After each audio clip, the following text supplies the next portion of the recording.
Welcome to Sahara DG World. Friends, if you know Hindi and desire to learn spoken English, Sahara DG World is the best place for you.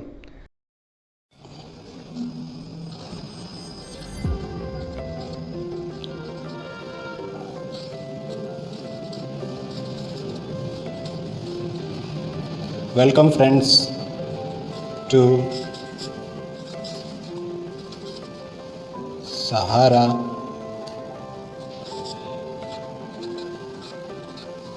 DG World. My dear friends, English सीखना बहुत ही आसान है अगर आप कुछ अच्छे लोगों के साथ में और थोड़े से नॉलेजेबल लोगों के साथ में जुड़ जाते हो तो स्पोकन इंग्लिश सीखना बहुत ही इजी, बहुत ही आसान है। इसी पॉजिटिव थॉट के साथ में चलो हम शुरू करते हैं कुछ सीखना। तो सबसे पहले मैं आपको ये बता दूं कि इंग्लिश जो है इसको किसी भी बात को बोलने के कई तरीके होते हैं। जैसे कोई भी एक बात है और मुझे उसे कहना है तो बात तो एक ही है पर कहने के तरीके अलग अलग हैं। मतलब एक ही बात को कई अंदाज से, कई तरीके से कहा जा सकता है। ओके, जैसे कि मुझे कहना है वह सुंदर है, कोई लड़का है या कोई लड़की है, मुझे कहना है वह सुंदर है तो मैं बोलूँगा ही इज़ हैंडसम। हैंडसम, ये दो वर्ड्स को मिलाकर एक वर्ड बना है, ही इज़ हैंडसम। अगर कोई लड़की है तो ये तो ऐसे ही रहेगा, लड़की है तो शी हो गया, ये तो ऐसे ही रहेगा। हैंडसम है तो उसकी जगह हमने लिख दिया ब्यूटीफुल, क्योंकि ब्यूटीफुल का मतलब होता है सुंदर। तो इसी बात को कहना अलग अलग तरीके से, he is handsome, he looks smart, she is beautiful, she looks smart, ऐसे अलग अलग तरीके से एक ही बात को कहा जा सकता है। अगर भाइयों आपको ऐसा लगने लग गया ना कि आप किसी भी बात को सिर्फ एक ही तरीके से कर सकते हो तो आप ना फंस जाते हो बात करने में। तो ऐसा फंसना नहीं है। सबसे बढ़िया चीज़ क्या है कि एक ही बात को अलग अलग तरीक़ों से हम बता दें, कह लें और हमारा मकसद जो कम्युनिकेशन का है वो पूरा हो जाए। तो यही तरीके से मैं आपको आगे की सारी चीज़ें सिखाने की कोशिश करूँगा। हालांकि आप अपनी तरफ से जितनी हो सके, जितनी ज़्यादा हो सके अलग अलग तरीक़ों को अपनाइए और अपनी इंग्लिश को इम्प्रूव करिए। यही हमारा उद्देश्य है। हम तो बस एक सहारा बनना चाहते हैं। इसी वजह से हमारे चैनल का नाम भी है सहारा डीजी वर्ल्ड। सहारा का मतलब होता है सपोर्ट। सहारा मीन्स सपोर्ट। तो हमें आपका सपोर्ट मिलता रहे और आपको हमारा सपोर्ट मिलता रहे और हम अपने मकसद में, अपने काम में, अपनी लाइफ में आगे बढ़ें। इसी उम्मीद के साथ में चलिए सीखते हैं आज का सबसे पहला सेंटेंस। देखिए, ये आज का हमारा सबसे पहला सेंटेंस है जो हम सीखने जा रहे हैं। मैं इंग्लिश बोल सकती हूँ। अगर कोई लड़का होगा, मैं इंग्लिश बोल सकता हूँ। तो ये एक बहुत ही पॉजिटिव सेंटेंस है। शुरुआत के लिए बहुत ही अच्छा सेंटेंस है। और इसको इंग्लिश में कैसे बोलते हैं? I can speak English. English की मैंने शॉर्ट में स्पेलिंग लिखी क्योंकि यहाँ पे पूरी स्पेलिंग दी हुई है। I can speak English. I can speak English. मैं इंग्लिश बोल सकता हूँ। लड़की होगी तो उसके लिए भी सेम है, कोई अलग से कुछ दिमाग लगाने की ज़रूरत नहीं। तो आई कैन स्पीक इंग्लिश, मैं इंग्लिश बोल सकती हूँ या बोल सकता हूँ, दोनों के लिए एक ही। तो ये एक बात सीख लिया, मैं इंग्लिश बोल सकती हूँ। तो क्या ये सिर्फ मेरे लिए ही इस्तेमाल होगा? जी नहीं, आप ना ऐसा भी कह सकते हो, आप इंग्लिश बोल सकते हो। तो you can speak English, tongue tongue टंग, सिर्फ ये चेंज हो गया।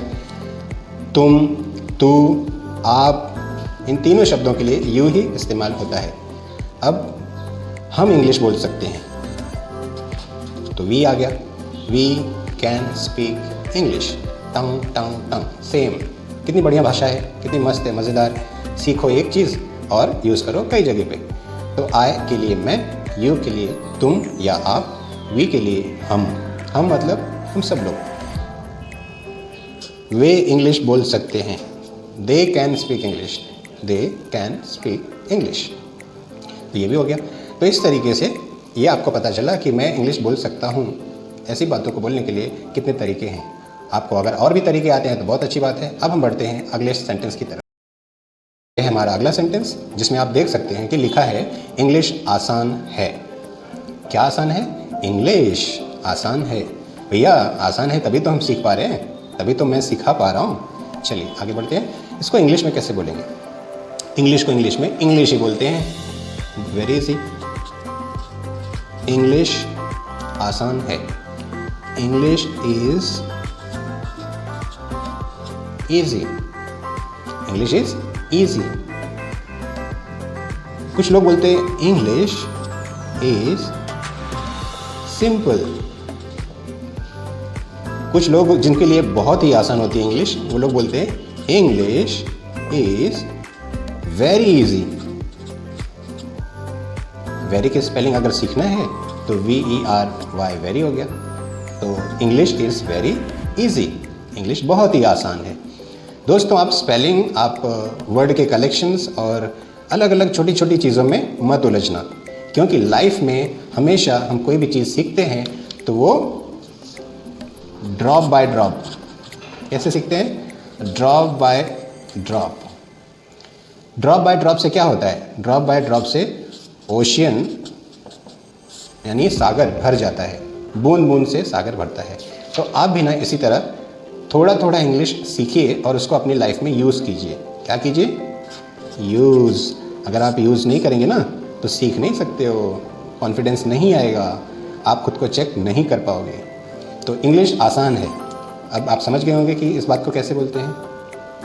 किसी ने मुझसे पूछा कि इंग्लिश की जगह पे बहुत सारी चीज़ें हैं जो आसान हो सकती है। तो मैंने बोला जैसे ड्राइविंग आसान है तो ड्राइविंग इज़ ईजी। कुकिंग आसान है तो कुकिंग इज़ ईजी। बात करना आसान है, talking is easy. Speaking is easy. Communication is easy. इसी वजह से इंग्लिश इज़ ईजी। तो ऐसे आप चीज़ों को बदल कर भी आप अलग अलग टाइप के सेंटेंस जो आसान है उस पर बना सकते हो। चलो बढ़ते हैं हम अगले सेंटेंस की तरफ। आपका अगला सेंटेंस है मुझे इंग्लिश आती है। यानी इसका मतलब होता क्या है? मुझे इंग्लिश आती है, इसका मतलब होता है मैं इंग्लिश जानती हूँ। मुझे इंग्लिश आती है मतलब मैं इंग्लिश जानती हूँ। इसका इंग्लिश होता है sentence I know English. I know English. अरे ऐसे तो आप बहुत कुछ जानते हो। I know Marathi. Very good. फिर तो आप मुझे भी जानते हो। I know you. फिर तो आप खुद को भी जानते होंगे। I know my self. फिर तो आप सब कुछ जानते होंगे। I know everything. I know everything.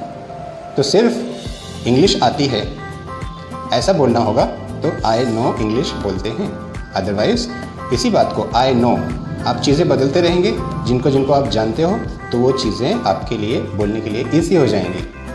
तो दोस्तों ये थे हमारे आज के इम्पॉर्टेंट 3 सेंटेंस जो हमने आपको बताने की कोशिश की कि कैसे बोलते हैं और उसी के सहारे और भी बातें कैसे की जाती हैं। प्लस हमने आपको ये भी बताया कि भाषा में दोस्तों हमेशा एक ही बात को कहने के लिए कई तरीके होते हैं। तो सिर्फ एक तरीके को पकड़ के या दिमाग में याद रखने की कोशिश बिल्कुल ना करें, क्योंकि जो लैंग्वेज होती है वो सिचुएशनल या कंडीशनल लैंग्वेज होती है कि जैसे हमारी नीड होती है, जैसे ज़रूरत होती है उस हिसाब से हमें बोलना पड़ता है। और वैसे लोगों से सीखना चाहिए। सीखने का मतलब कभी आप नकल करके सीखो, कभी आप पढ़ कर सीखो,